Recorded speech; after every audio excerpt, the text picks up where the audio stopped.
নমস্কাৰ।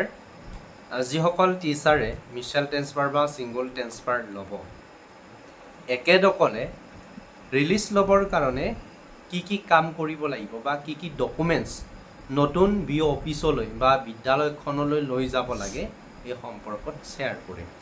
যিসকল মোতকৈ অভিজ্ঞ বা ছিনিয়ৰ হয় একেদকলেতো সেই বিষয়খিনি জানেই, আৰু যিসকল এইবাৰ প্ৰথমবাৰৰ কাৰণে ট্ৰেন্সফাৰ ল'ব একেদকলৰ সুবিধাৰ কাৰণে মই সেই বিষয়খিনি অলপ শ্বেয়াৰ কৰি দিব বিচাৰিছোঁ। এতিয়া ট্ৰেন্সফাৰ বুলি কোৱাৰ লগে লগে আমাৰ ইয়াতে টিচাৰ কেটেগৰীখিনি আহি যায়। কোনোবাই PGTৰ হ'ব পাৰে, কোনোবাই গেজেট টিচাৰ হ'ব পাৰে, কোনোবাই LP বা UPৰ এছিষ্টেণ্ট টিচাৰ হ'ব পাৰে। চ' সেই বিষয়খিনি আমি জানিব লাগে। চ' মই তাৰে আমাৰ যিহেতু পোষ্ট লেভেলখিনি বেলেগ বেলেগ হয়, তাৰ কাৰণে মই LP আৰু UP আপাৰ প্ৰাইমেৰী আৰু লোৱাৰ প্ৰাইমেৰী টিচাৰৰ পৰা ষ্টাৰ্ট কৰিছোঁ।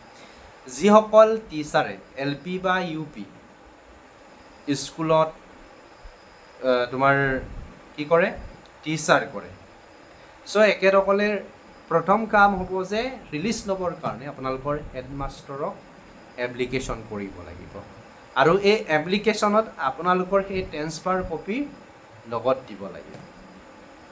আৰু যিখন এপ্লিকেশ্যন আপোনালোকে হেডমাষ্টাৰক দিলে, এই হেডমাষ্টাৰে আপোনালোকৰ স্কুলৰ প্ৰধানজনে বিঅ' অফিচলৈ ফৰৱাৰ্ড কৰিব, আৰু সেই ফৰৱাৰ্ড কপি লৈ আপুনি বিঅ' অফিচত যাব লাগিব, আৰু অফিচিয়েলি এজ এ ফৰ্মেলিটিৰ কাৰণে আপুনি এপ্লিকেশ্যন লিখিব লাগিব, আৰু তাতে মেনশ্যন কৰিব লাগিব আপুনি LPC লাগে বুলি, LPC উইথ ৰিলিজ লেটাৰ।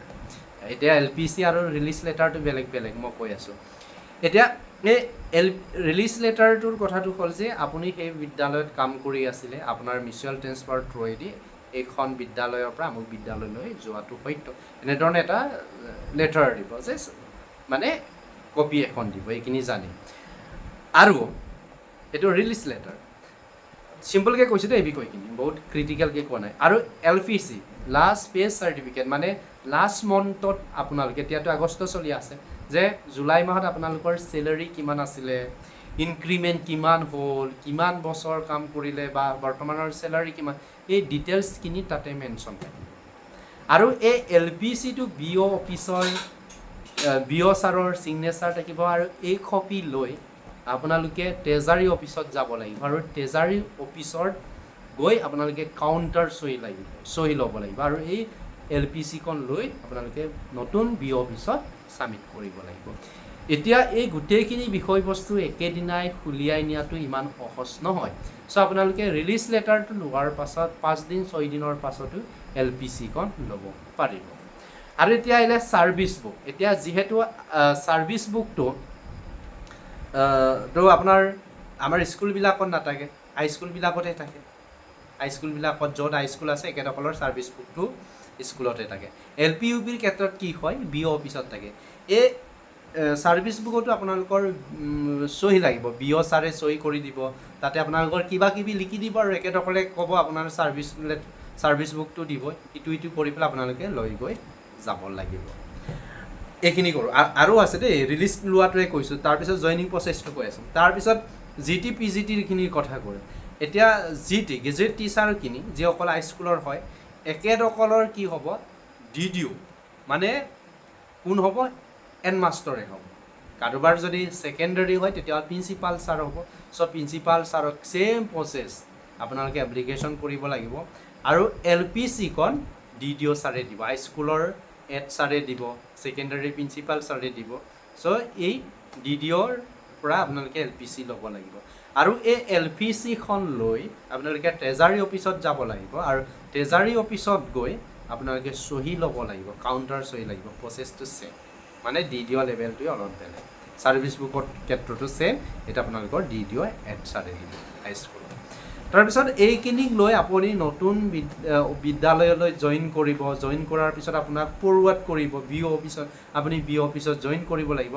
হয়তো তাত আপোনাক যিখিনি ডকুমেণ্টছ লাগে, আপোনাৰ এপইণ্টমেণ্ট লেটাৰ, তোমাৰ অৰ্ডাৰ, মিউচুৱেল ট্ৰেন্সফাৰৰ অৰ্ডাৰ কপি বা ছিংগল ট্ৰেন্সফাৰৰ অৰ্ডাৰ কপি, এই গোটেইখিনি আপুনি তাত ছাবমিট কৰি দিব লাগিব, বেংক ডিটেইলছ কিবা কিবিখিনি।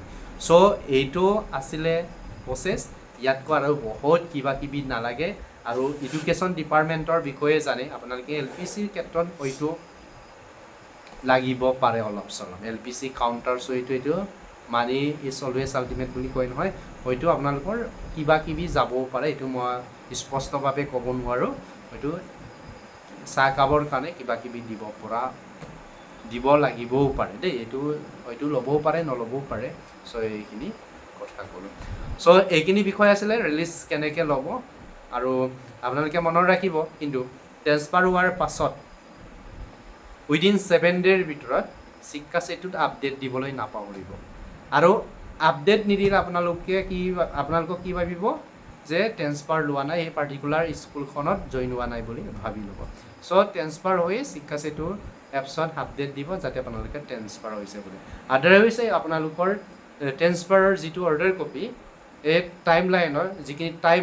মেনশ্যন আছে এই টাইম পাৰ হ'লে আপোনালোকৰ অট'মেটিক এই অৰ্ডাৰ কপি কেঞ্চেল কৰি ধৰি ল'ব পাৰে চ' এইখিনি বিষয় আছিলে থেংক ইউ আৰু কাৰ ট্ৰেন্সফাৰ অৰ্ডাৰ আহিছে মই এপ্লাই কৰি দিয়া কাৰ আহিছে আৰু কেনেকুৱা অভিজ্ঞতা পালে আৰু ট্ৰেন্সফাৰৰ কপি অৰ্ডাৰ পাই কেনেকুৱা অনুভৱ হৈছে কমেণ্ট ছেকশ্যনত কমেণ্ট কৰি জনাবলৈ নাপাহৰিব থেংক ইউ